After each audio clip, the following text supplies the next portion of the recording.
उपायुक्त डा हरीश कुमार वशिष्ठ ने बृहस्पतिवार को लघु सचिवालय सभागार में एक प्रेस वार्ता को संबोधित करते हुए एनसीडीसी तथा पुणे और चेन्नई की विशेषज्ञ टीम द्वारा सौंपी गई रिपोर्ट के आधार पर खुलासा किया कि जिला के गांव छानेसा में 13 मरीजों में से 8 मरीजों की मृत्यु का कारण एनर्जी ड्रिंक का सेवन और झोलाछाप डॉक्टरों से उपचार करवाना रहा।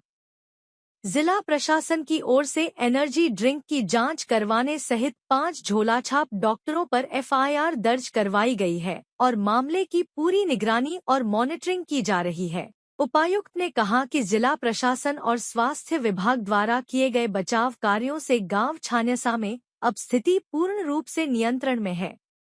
स्वास्थ्य विभाग की टीमें गांव में सक्रिय रूप से कार्य कर रही है। उन्होंने कहा कि जिला प्रशासन का उद्देश्य केवल बीमारी पर नियंत्रण पाना ही नहीं, बल्कि भविष्य में ऐसी घटनाओं की पुनरावृत्ति को रोकना भी है।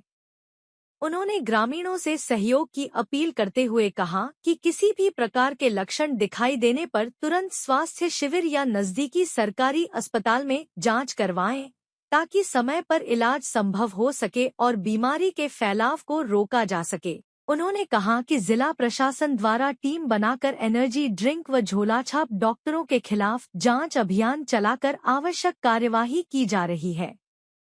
उन्होंने कहा कि जिला प्रशासन द्वारा गांव में स्वच्छता, सुरक्षित पेयजल और स्वास्थ्य संबंधी व्यवस्थाओं बारे आवश्यक कदम उठाए गए हैं। स्वास्थ्य विभाग द्वारा कैंप में hepatitis B, hepatitis C, HIV, OT तथा लिवर फंक्शन आदि टेस्ट किए जा रहे हैं। आवश्यकता पड़ने पर सरकारी हेल्पलाइन नंबर 012752400022 पर भी सहायता प्राप्त की जा सकती है। उपायुक्त ने ग्रामीणों से आह्वान करते हुए स्वास्थ्य संबंधी आवश्यक सावधानियां अपनाने की अपील की है। उन्होंने लोगों से अपील की है कि वे बीमार होने पर झोलाछाप डॉक्टरों से इलाज न करवाएं। ऐसे डॉक्टर बिना उचित डिग्री और लाइसेंस के इलाज करते हैं, जिससे मरीजों की जान को खतरा हो सकता है। उन्होंने कहा कि गलत दवा या इलाज से बीमारी बढ़ सकती है और गंभीर परिणाम सामने आ सकते हैं। लोगों को चाहिए कि वे केवल पंजीकृत और योग्य डॉक्टरों से ही इलाज करवाएं। स्वास्थ्य विभाग भी झोलाछाप डॉक्टरों के खिलाफ लगातार कार्रवाई कर रहा है। उन्होंने जनता से जागरूक रहने और ऐसे लोगों की जानकारी प्रशासन को देने की अपील की है, ताकि सुरक्षित और सही उपचार मिल सके। उन्होंने स्पष्ट कहा कि एक बार इस्तेमाल होने वाली सिरिंज का दोबारा प्रयोग बिल्कुल न करें और इलाज केवल पंजीकृत डॉक्टर से ही करवाएं। उन्होंने ग्रामीणों से आह्वान किया कि वे रेनीवेल वाटर का अधिक से अधिक प्रयोग करें।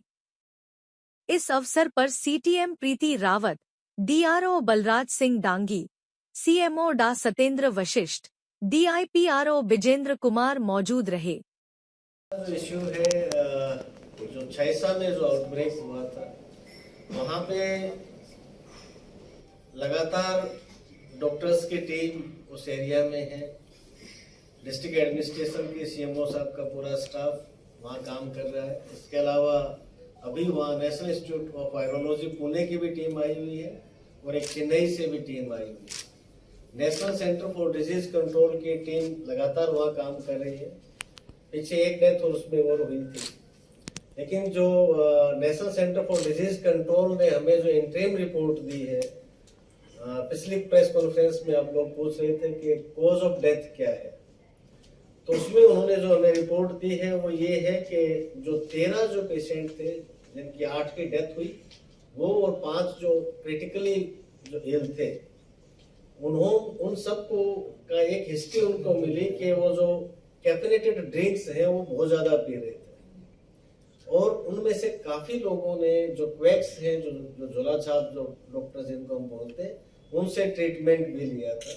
तो ये 2 मेन कारण उभर के सामने आ रहे हैं कि एक तो ये जो क्वैकरी थी, जो एक तरह से जो एक ही सिरिंज का बार बार उपयोग किया गया वो, और दूसरा जो उसके कारण हेपेटाइटिस बी हुई। लेकिन जो national centre for disease control का भी ये मानना था कि हेपेटाइटिस बी आमतौर पे एक क्रोनिक डिजीज है, तो ये एक्यूट क्यों हुआ, उसमें उन्होंने जो प्रीडिस्पोजिंग फैक्टर है वो जो इनटेक ऑफ कैफिनेटेड ड्रिंक्स है उसको माना है कि उसके कारण शायद वो जो एक्यूट जो क्रोनिक डिजीज होता था हेपेटाइटिस बी वो एक्यूट फॉर्म में हुआ और डेथ का कारण बना।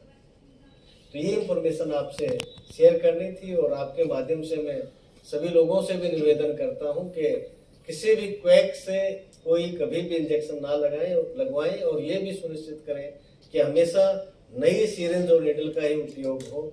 और जो जिस प्रकार से ग्रामीण एरिया में ये कैफिनेटेड ड्रिंक्स काफी बिक रही हैं, तो उनके बारे में भी लोगों को हम जागरूक करें कि उनका उपयोग ना करें, वो आपकी सेहत के साथ बहुत बड़ा वो खिलवाड़ है।